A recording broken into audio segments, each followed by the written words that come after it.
Sevilla, en buenas manos, con Ana Virginia Escobar. 8:23 de la mañana, conversamos hasta ahora con Alberto Blanco Uribe, abogado especialista en Derecho Constitucional, profesor universitario. ¿Cómo está, doctor Blanco Uribe? Bienvenido, gracias por acompañarnos. Muchas gracias, buenos días y gracias por la invitación. Buenos días. Bueno, fíjese, doctor, que esta semana, bueno, la verdad es que ha sido muy noticiosa. Lo que ocurrió el día de ayer ha acaparado la atención, pero no podemos olvidar pues la audiencia para decidir el antejuicio de mérito contra la fiscal general de la República el martes. Pues se llegó a la decisión de que en 5 días se dará pues un veredicto, pero antes, pues bueno, se destituyó, se removió al vicefiscal Rafael González y el Tribunal Supremo de Justicia, desconociendo una vez más la actuación de la Asamblea Nacional, pues designó a Katherine Harrington. Vamos a comenzar por allí, doctor Blanco Uribe, porque, bueno, la Asamblea Nacional había actuado, había designado a González como vicefiscal y nuevamente el TSJ, pues, apela al desconocimiento de la Asamblea por considerarla en desacato, una vez incluso que la fiscal ha dicho que una institución no puede estar en desacato sino una persona. ¿Cómo lo ve? Bueno, hay que partir de la idea de que en una democracia lo que ha de reinar es la voluntad popular.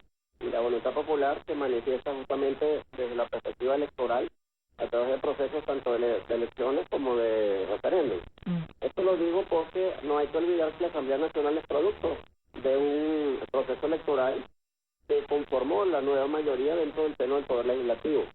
Eso es básico dentro de una democracia. Y la Constitución le asigna a la Asamblea Nacional la atribución de designar al fiscal general de la República y también de aprobar la designación del vicefiscal general de la República. En consecuencia, toda actuación de parte de otro poder público, incluyendo el Tribunal Supremo, que desconozca la legitimidad popular de la Asamblea Nacional electa en diciembre del año 2015, implica, por supuesto, un desconocimiento de la democracia y de nuestros valores republicanos fundamentales. Se pretende, obviamente, bajo ese invento monstruoso y sin precedentes mundial, que es el cuento del desacato, desconocer no a unos diputados, porque desconocer a los diputados, personalmente hablando, es lo menos importante, sino desconocer lo que fue la voluntad popular que quiso que el Poder Legislativo, con todas las atribuciones que la Constitución le reconoce, fuese conducido por la mayoría que resultó de ese proceso electoral. Sí, fíjese que la fiscal, por lo visto, está muy clara en lo que puede pasar, ¿no? Y que su remoción estaría a la vista como ocurrió con su vicefiscal. Ella dijo que no había acudido a la audiencia porque no había cometido delito y que no se sometería a ese tribunal inconstitucional. Ella también desconoce el Tribunal Supremo de Justicia y se decide su remoción. Ella, ¿qué puede pasar? Ella puede resistirse a esa remoción, pues no salir de su despacho. ¿Qué puede ocurrir allí? Bueno, todo esto es un hecho inédito, pero ¿qué podría suceder? Bueno, efectivamente la palabra que utiliza la Constitución cuando se entiende que una legislación o una institucionalidad, un poder público, está obrando fuera del marco de la Constitución, el verbo que utiliza es desconocerlo. Por supuesto que las implicaciones que tenga la aplicación de este verbo en particular es algo que estamos construyendo, porque como decía hace un momento, que no tiene precedentes. Entonces, claro, ¿qué tendría que hacer ella? Obviamente, según la Constitución, solo la Asamblea Nacional puede destituirla, más nadie la puede destituir. En consecuencia, una actuación de la Sala Plena que vaya sobre la línea de destituirla implicaría una violación de la Constitución y lo que corresponde es desconocer al TSJ, no solamente por parte de ellos, sino la sociedad plenamente, porque aquí no se están burlando los derechos de Luis Ortega Díaz, aquí se está burlando la institucionalidad democrática de todo el país. Claro, ella puede negarse entonces a salir de su despacho en desconocimiento de esa sentencia o de ese juicio por parte del TSJ. Por supuesto, ella le correspondería defender su posición como fiscal general de la República y no abandonar su despacho. Eso es fundamental que ella lo haga, porque claudicar sería a su vez que ella violara los derechos del pueblo también. Claro, bueno, complicado esto. Ahora, ella dijo algo muy grave el martes, antes de comenzar la audiencia, y dijo que esto se trataba de un golpe de Estado peor que el cometido por Pedro Carmona Estanga. ¿Qué gravedad tienen esas palabras dichas por la fiscal general de la República? No lo está diciendo cualquier funcionario, está hablando la fiscal. Sí, bueno, efectivamente se trata de un altísimo funcionario del Estado, el fiscal general de la República, y hace una comparación. En mi concepto, todos los golpes de Estado son malos, son cuestionables, obviamente, no es que haya golpitos buenos y golpotes malos, ¿no? Sin duda. Pero que ella lo esté diciendo, pero es que ella lo dijo, cuando ella critica las sentencias 155 y 156 de la Sala Constitucional, donde se priva la Asamblea de sus atribuciones constitucionales, ella lo calificó de rompimiento del orden constitucional, lo cual se traduce en palabras cotidianas como un golpe de Estado. Es decir, esto no es nuevo en absoluto. La Sala Constitucional y la Sala Plena, el Tribunal Supremo en definitiva, se mantiene, si lo podemos decir así para ser sarcásticos, en desacato frente a la Constitución de la República. Es decir, en los próximos días podríamos estar viendo una fiscalía paralela. ¿Qué tendríamos por delante? Bueno, yo creo que eso se está planteando y no es nuevo. No hay que olvidar que cuando el oficialismo perdió la alcaldía mayor, ahí mismo, ¿qué fue lo que hicieron? Desconocer la voluntad popular de ese proceso electoral e inventaron una institución paralela que es el jefe del distrito capital.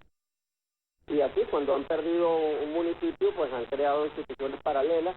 Lo mismo que cuando un gobernador oficialista deciden pasarlo a ministro o a cualquier otro cargo, en lugar de que haya una elección para que sea la voluntad popular la que defina quién sea su gobernador, entonces ellos suben a dedo a cualquier persona.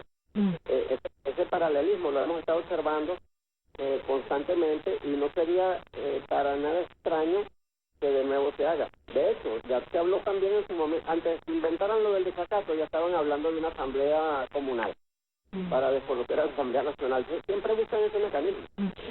Precisamente, hablando de la Asamblea, ayer aprobaron, antes de, bueno, todo este horror que se vivió durante 8 horas allí en el Palacio Federal Legislativo, se aprobó el plebiscito popular el próximo 16 de julio. Y tengo que aprovechar usted como especialista en Derecho Constitucional, bueno, ¿qué implicaciones tendrá esto? Porque el presidente de la República decía que esto no era constitucional, que no tendría ningún valor legal. Bueno, tomando en cuenta que se está haciendo o se va a hacer una elección para la Asamblea Nacional Constituyente sin pasar por un referendo consultivo, la verdad es que llama la atención esta apreciación del presidente.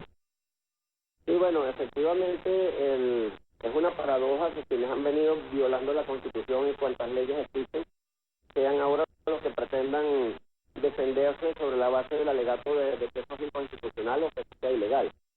Hay que partir de allí.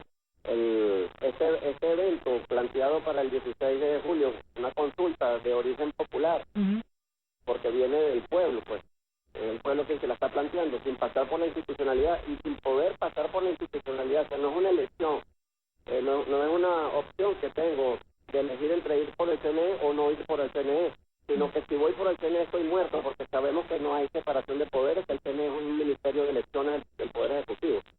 Entonces, que sea inconstitucional es falso, señor, porque el artículo 5 dice la soberanía reside en el pueblo, quien la ejerce directamente o a través de las instituciones no funcionan, entonces lo voy a ejercer directamente.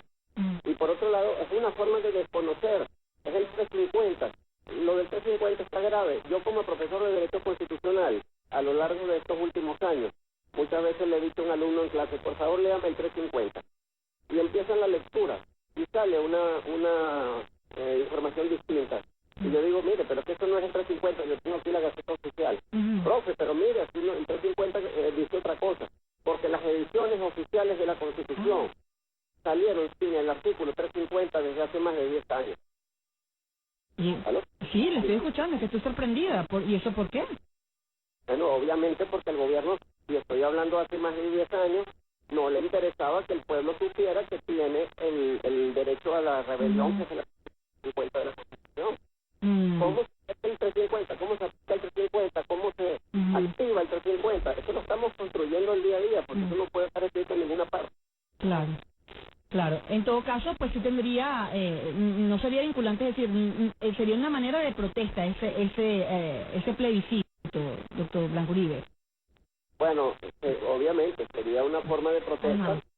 que tiene fundamentalmente un efecto de carácter político. Ajá. Primero para tratar de averiguar a cuánto asciende más o menos esa mayoría Ujú. que indicamos que nos asiste en este reclamo ante el poder autoritario y un mensaje para el mundo, que de hecho no ha habido pronunciamientos. Hace poco se pronunció también, ¿cómo se llama? El Mercosur. Sí, ayer, de hecho. Movimientos fiscales internacionales también se ha pronunciado a favor de la fiscal general. Básicamente eso, y obviamente un gobierno que está completamente al margen de la Constitución difícilmente va a acatar un resultado Sí, de esta consulta.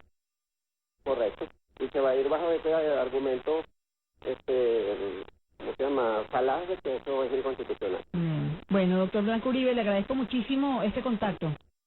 A usted, siempre a la orden. Que esté muy bien. Alberto Blanco Uribe, abogado especialista en Derecho Constitucional, profesor universitario. Su cuenta de Twitter, para que lo sigan, @AlbertoBUQ, Alberto Book. Vamos al avance de esta hora.